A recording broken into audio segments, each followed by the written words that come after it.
You ended it. You said this time was different. You promised yourself. Never again. And then you met someone new, and something about them felt familiar, comfortable, like you already knew how this worked, like coming home. And months later, here you are again. Same arguments, same silences, same ache, different person, same relationship. And the question that won't leave you alone: why do I keep choosing this? The answer is not about your taste. It is not bad luck. And it is absolutely not that this is all you deserve. It is about something your brain built long before you were old enough to choose anything at all. What repetition compulsion actually is. Here is what is actually happening. Psychologist Sigmund Freud first described what he called repetition compulsion, the unconscious tendency to repeat painful patterns from the past in an attempt to resolve them. Not to suffer, to resolve. The unconscious mind is not masochistic. It is problem-solving, badly. It keeps returning to the familiar wound, because somewhere beneath awareness, it believes that this time, with the right person, the pattern can finally end differently. But here is what makes this so persistent. The brain does not return to the wound through logic. It returns through attraction. The qualities that pull you toward certain people, the emotional intensity, the dynamic, the familiar feeling of this, are not random preferences. They are a map, and the map was drawn in childhood. This is not your fault, it's your map. Before we go further, something important. This pattern is not your fault. It is not a character flaw. It is not evidence that something is wrong with you. It is evidence that something happened to you, early, repeatedly. Before you had language for it. Psychologist Jeffrey Young's schema therapy tells us that early maladaptive schemas, deeply held beliefs about ourselves and relationships, form in response to unmet needs in childhood. These schemas do not sit in memory as thoughts. They sit in the body as feelings, as what feels right, as what feels like chemistry, as what feels, despite everything, like love. You have not been choosing poorly. You have been following a map that was drawn before you knew you were being given one. The work is not to blame yourself for following it. The work is to finally read it. The 5 mechanisms why it keeps happening. Mechanism 1, the attachment template. John Bowlby's attachment theory established something quietly fundamental. The relationship between a child and their primary caregiver becomes the internal working model for all future relationships. Not a preference, not a tendency, a model. A template the nervous system uses to evaluate every new person it encounters. Mary Ainsworth's research identified 4 attachment styles: secure, anxious, avoidant, and disorganized, each one producing a distinctly different pattern of who feels attractive, who feels safe, and crucially, who feels familiar. If your earliest attachment was inconsistent, warm sometimes, cold other times, then someone emotionally unpredictable does not read as a warning. It reads as normal. It reads as the only love you know how to recognize. The nervous system does not want what is healthy, it wants what is known. Mechanism 2, schema activation. Jeffrey Young's schema therapy identified 18 core schemas, deeply held internal beliefs that form in early life. In response to unmet emotional needs, common schemas include abandonment, the belief that people will always leave; defectiveness, the belief that you are fundamentally flawed; emotional deprivation, the belief that your needs will never be fully met. Here is what schemas do to attraction. They create an unconscious radar that seeks out environments that confirm what they already believe. If you hold an abandonment schema, you are neurologically more attuned to people who might leave, not because you want to be left, because your nervous system is always scanning for the known threat. And people who activate the schema feel more alive, more real, more like love, because intensity, for a nervous system wired around uncertainty, registers as depth. Mechanism 3, Familiarity, mistaken for compatibility. Psychologist Harville Hendrix developed Imago relationship theory, the idea that we are unconsciously drawn to partners who carry both the positive and negative qualities of our earliest caregivers, not as a punishment, but as an attempt at completion. The Imago, the unconscious composite image of the caregiver, acts as a template. When someone matches enough of it, the unconscious recognition triggers what we experience as chemistry.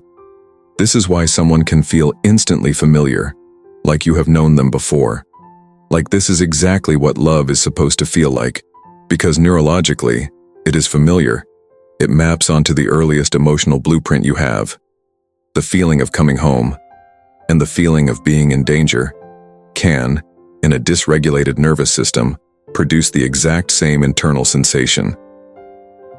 Mechanism 4. The repetition. Compulsion and the unfinished story. Bessel van der Kolk's research on trauma and the body expanded Freud's repetition compulsion into neuroscience. Unresolved relational trauma, abandonment, emotional neglect, inconsistent care, criticism without repair, does not simply stay in the past. It creates an open loop in the nervous system. And the nervous system, like a story without an ending, keeps trying to close it.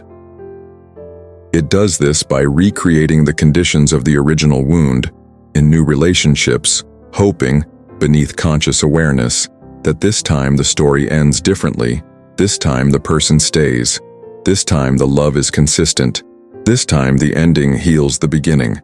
But the ending cannot heal the beginning through repetition alone. It can only be healed through awareness and the courage to choose something.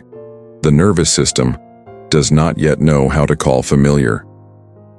Mechanism 5. Nervous system regulation. Through familiar dysregulation. This is perhaps the most counterintuitive mechanism of all. Psychologist Dan Siegel's research on the window of tolerance, the range within which the nervous system can function without dysregulation, shows us something important. If you grew up in an environment of chronic stress, your window of tolerance was calibrated to that stress, not calm. Stress. A regulated, stable, emotionally available partner does not feel safe to a nervous system wired for unpredictability. It feels flat, boring, like something must be wrong, like this cannot be love because love never felt this quiet. And so, not consciously, you may find yourself creating distance from stable partners, feeling less attracted to the people who are actually available, more drawn to the ones who keep you in a state your nervous system recognizes as normal. You are not drawn to chaos because you like suffering. You are drawn to it because your nervous system learned to regulate itself through it. Practical framework. 5 steps to draw a new map. Step 1. Map the pattern before the next relationship begins. Write down the last 3 significant relationships, not what happened in them, what they felt like at the beginning, what drew you in, what felt familiar, what felt like home. Why it works. Pattern recognition requires distance. Inside a relationship, the pattern is invisible. Across 3 relationships, written down, the template becomes visible. In daily life, look for the emotional theme, not the person's traits.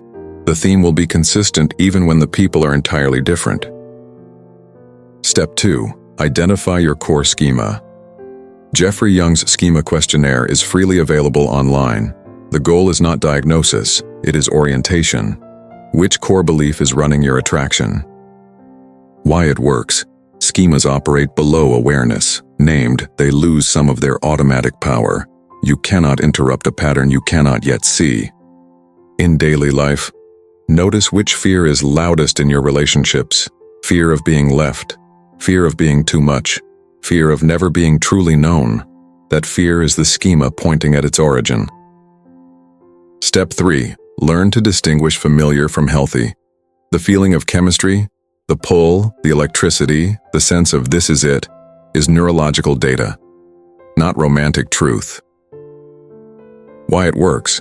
Polyvagal theory developed by Stephen Porges shows that the nervous system evaluates safety through neuroception, a process largely beneath conscious awareness. A nervous system wired for unpredictability will evaluate safe people as less compelling. This is not intuition, it is calibration, and calibration can change. In daily life, when someone feels boring, ask whether they are actually boring or whether they are simply not activating your threat response. There is a difference. And learning to feel that difference is some of the most important work you will ever do. Step 4. Grieve the original wound, not the latest relationship. Every repetition of the pattern is pointing back to the original unmet need, the need to be seen, to be chosen, to be loved consistently by the first person you ever loved. Why it works. Van der Kolk's trauma research shows that unprocessed grief does not resolve, it recycles. The grief needs an accurate object to complete. The latest relationship is not that object. The origin is in daily life. In a quiet moment, ask, what did I need as a child that I did not consistently receive? And sit with that, not the latest person who didn't give it, the original place where the need first went unmet. Step 5. Build tolerance for a love that feels different.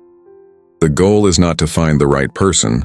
The goal is to become someone whose nervous system can recognize safety as attractive. Why it works. Neuroplasticity research shows that the nervous system can be recalibrated through repeated exposure to new experience, not all at once, slowly, with support. In daily life, in your next relationship, notice when calm feels wrong, when consistency feels suspicious, when someone's availability makes you want to create distance. Those moments are not signs that the relationship is wrong.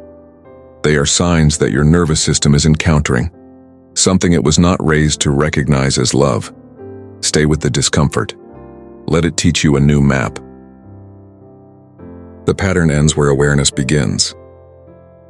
Here is what all of this means. You are not broken for repeating the pattern. You are not cursed. You do not have bad taste. You are not, and have never been, someone who only deserves a certain kind of love. You have been following a map that was drawn in your earliest years by people who were doing their own best with their own unhealed maps. The map is not you. It is something you were given, and what is given can be examined. What is examined can be understood, and what is understood does not have to be followed anymore.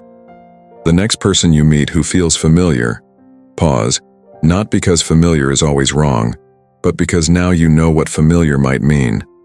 You have a question you can ask yourself that you did not have before. Is this person activating my past, or are they genuinely safe?